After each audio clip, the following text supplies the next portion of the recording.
آئیے آج آپ کو ایک استاد اور شاگرد جو دونوں عظیم ہستیاں ہیں ان کا تذکرہ سناتے ہیں۔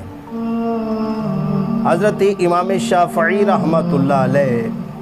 آپ کے شاگرد حضرت امام احمد بن حنبل رحمۃ اللہ علیہ۔ اب حضرت امام احمد بن حنبل رحمۃ اللہ علیہ آپ کے بارے میں آپ کی جو بیٹی ہے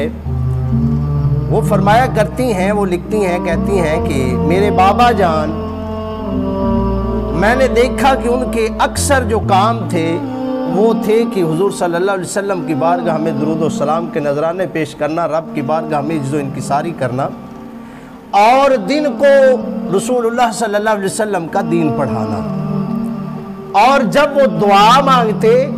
تو سب سے پہلے دعا جو مانگا کرتے تھے وہ اپنے استاد محترم حضرت امام شافعی رحمۃ اللہ علیہ آپ کے لیے مانگا کرتے۔ اب بیٹی کہتی ہے کہ میں حیران ہوتی تھی کہ یہ کیسا رشتہ ہے کہ میں بیٹی ہوں اور بیٹی سے پہلے حضرت امام شافعی رحمۃ اللہ علیہ جو ان کے استاد ہیں ان کے لیے دعا مانگتے ہیں۔ اب ایک دن آپ کے ذہن کے اندر یہ خیال آیا، بات آئی کہ یہ میرا بابا جو ہے یہ اتنے بڑے دین کے خدمت گزار ہیں، اور لوگ جو ہے نا علماء کرام فرمایا کرتے ہیں کہ جس نے حضور صلی اللہ علیہ وسلم کی شریعت مطہرہ کے مطابق چلنے والے کسی شخص کو دیکھنا ہو تو وہ جناب امام احمد بن حنبل کو دیکھ لے۔ اتنی بڑی ہستی کا نام ہے حضرت امام احمد بن حنبل رحمۃ اللہ علیہ۔ آپ کی بیٹی کے ذہن میں یہ بات آئی کہ جس نے اس ہیرے کو تراشا ہے وہ ہیرے اللہ جو ہوگا، جو ہیرے بنانے والا ہوگا، وہ کتنا حسین ہوگا۔ اس عمارت کو تیار کرنے والا، نقش و نگار کرنے والا، اتنی عمارت خوبصورت ہے تو اس کا جو کاریگر ہوگا وہ کتنا خوبصورت ہوگا۔ آپ فرماتی ہیں کہ میرے دل کے اندر اور بھی تڑپ پیدا ہوئی کہ میں امام شافعی رحمۃ اللہ علیہ کو دیکھوں، زیارت کروں اور دعا لگی۔ آپ فرماتی ہیں کہ میری عمر اتنی تھی کہ ابھی تک یعنی کہ نابالغ تھی، بچی تھی، لیکن دل کے اندر یہ تڑپ پیدا ہوئی، جوش پیدا ہوا کہ میں ان کی زیارت کروں۔ اب حضرت امام شافعی رحمۃ اللہ علیہ نے کچھ دنوں کے بعد ایک خط لکھا جناب امام احمد بن حنبل رحمۃ اللہ علیہ کے نام۔ فرمایا کہ ایک حدیث میں نے سنا ہے کہ یہاں پر ایک بزرگ محدث ہیں، ان کے پاس ایک روایت ہے، وہ میں لینا چاہتا ہوں اور یہاں کا سفر کرنا چاہتا ہوں۔ اب خط پہنچنے کی دیر تھی کہ حضرت امام احمد بن حنبل رحمۃ اللہ علیہ کے چہرے پر بھی گلاب سی تازگی آ گئی اور خوشی سے چہرہ چمکنے لگا، کھلنے لگا۔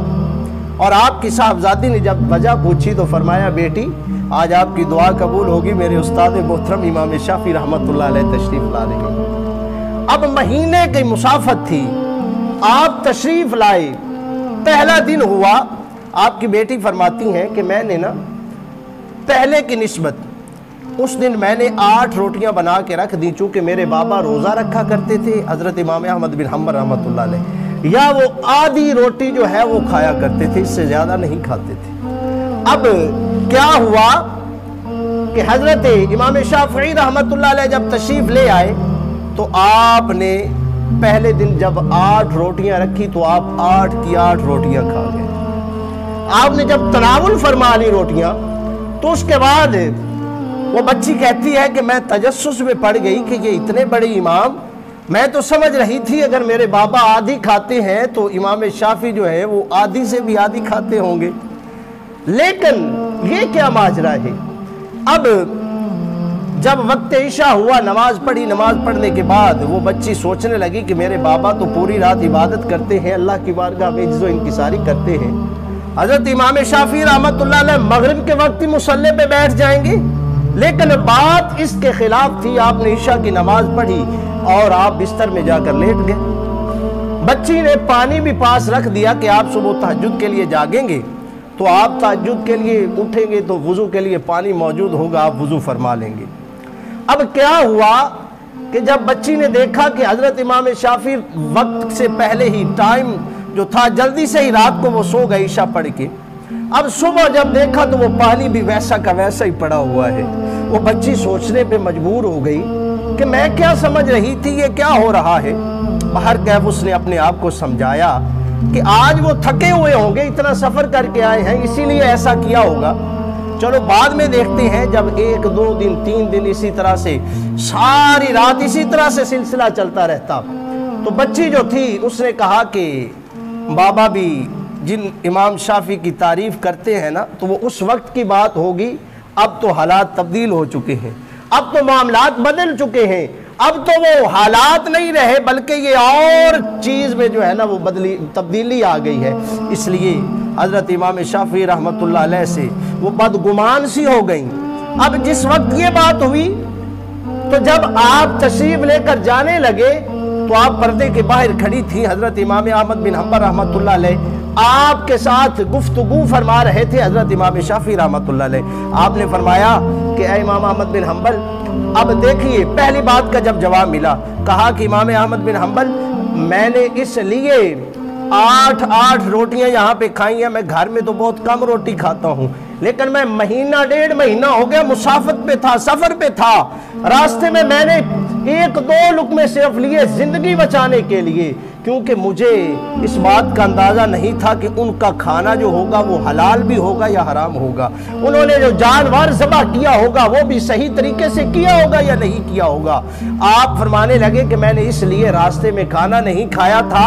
اے امام احمد بن حنبل میں نے آپ کو اس طرح سے تراشا ہے، مجھے پتا تھا کہ آپ حرام کی آمیزش نہیں آنے دے سکتے، اس لیے میں نے پیٹ بھر کر یہاں پر کھایا۔ اور دوسری بات جس کی وجہ سے آپ پریشان تھی کہ میرے بابا تو پوری رات عبادت کرتے ہیں اور آپ حضرت امام شافعی رحمۃ اللہ علیہ وقت آرام سے عشاء کی پڑھتے ہیں نماز اور سو جاتے ہیں، تہجد کے وقت بھی صبح جب نماز فجر کا وقت ہوتا ہے تو بنا وضو کیے نکل جاتے ہیں بستر سے، تو یہ کیا ماجرا ہے؟ حضرت امام شافعی رحمۃ اللہ علیہ فرمانے لگے احمد بن حنبل جب تو رات کو تلاوت قرآن کیا کرتا تھا نا، جتنا تو قرآن کو پڑھتا تھا نا، تو میں بستر کے اندر لیٹ کر اس کی تفسیر کیا کرتا تھا، اس کے تفسیری جو نکات تھے وہ بیان کیا کرتا تھا، وہ میں اس سے اخذ کیا کرتا تھا، مسائل اخذ کیا کرتا تھا، اور یہ ساری کی ساری رات اسی لیے۔ اور امام احمد بن حنبل سے فرمایا آپ یہ سوچ رہے ہوں گے شاید کہ صبح امام شافعی بغیر وضو کے نماز کے لیے چلے جاتے ہیں، تو سن لو کہ مجھے وضو کی ضرورت ہی نہیں پڑتی تھی، چونکہ میں ساری رات سوتا ہی نہیں تھا، اور ساری رات میں اسی طرح سے چونکہ رزق جو حلال ہے وہ بھی نور کی طرح ہوتا ہے، تو میں تیرے رزق سے نور اٹھتا ہوا دیکھا کرتا تھا، اور اس نور کی یہ برکت تھی کہ میں یہ سارے کے سارے جو ہے معاملات جو تھے وہ طے کیا کرتا تھا۔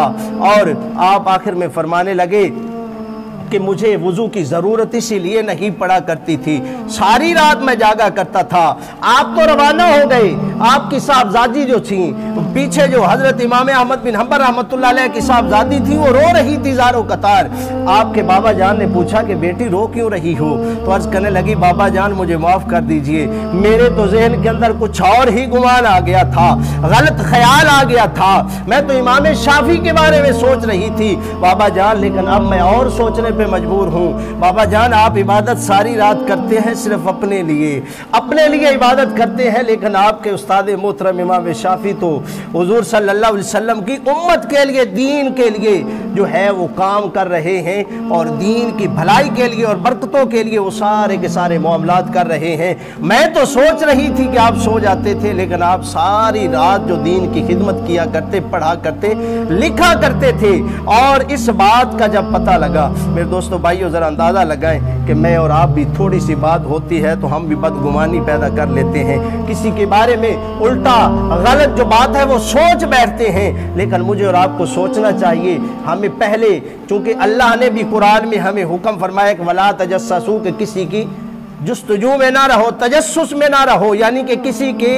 عیب تلاش کرنے میں نہ لگے رہو، کسی کی جاسوسی مت کیا کرو۔ تو میرے دوستو بھائیو جب اللہ نے بھی حکم فرما دیا، اسی لیے کہ پہلے ہم کچھ اور سوچ بیٹھتے ہیں، جب بات بعد میں نکلتی ہے تو وہ کچھ اور ہوا کرتی ہے۔ لہٰذا دعا کریں کہ اللہ مجھے اور آپ کو ایسے گناہ سے بچنے کی توفیق عطا فرمائے۔